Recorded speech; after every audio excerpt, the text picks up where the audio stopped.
again. At the new year, we didn't let the new year get our numbers dwindling. We've come back again and again. And you know what? We have to come back again and again and again and again because things aren't getting better on the ground in Gaza.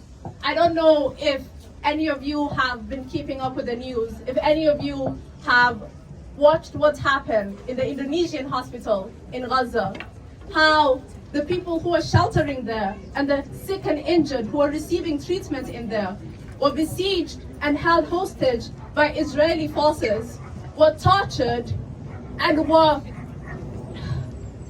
murdered. Sick people were murdered in the Indonesian hospital. Sick people were tortured. Sick people were besieged without any food or water.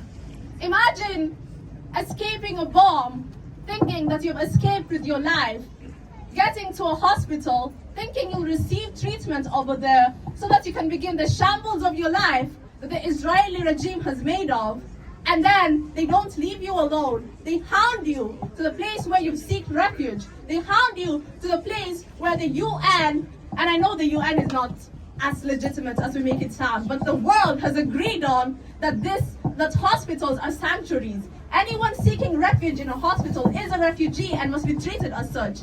It is a war crime to kill people inside hospitals. Imagine being handed to an area that has been agreed on by the world as a designated safe place, and you're still tortured inside there. You're still besieged inside there. You're still killed inside there. So we cannot let our numbers dwindle, guys. This genocide is the world's most documented genocide. And I know that those words are kept on thrown, like people throw them around. But what does it mean that this genocide is the world's most documented genocide? It means that in full view of the world, in full view of the entire planet, 25,000 people have been killed in cold blood. War crimes have been committed in cold blood. This genocide is not proceeding in secrecy. This genocide is proceeding with impunity. And we are forced to watch helpless. We cannot let this be normal. We cannot let a genocide proceeding in full view of our eyes. We cannot let it be normal. When genocides come up, genocides of history's past, when they come up, when we find out that the Native Americans were killed and their graves are now buried in Canada, when we find out that the Namibians were killed and entire tribes were wiped out, we are angry. So why is it that people are killed day by day in our TVs in 4K? And the world wants us to think this is normal. That our leaders want to gaslight us and make us think that this is normal.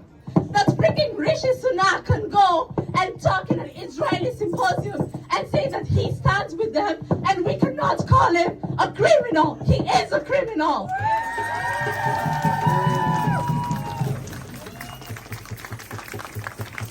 What is proceeding right now in Palestine? I will say it again and again. What is proceeding in Palestine right now is a war crime. And the fact that it is the most documented genocide in the world, that should hurt you. Why should it hurt you? Because war crimes are happening right now. They are being documented by the very people it is happening to them. And we cannot do anything.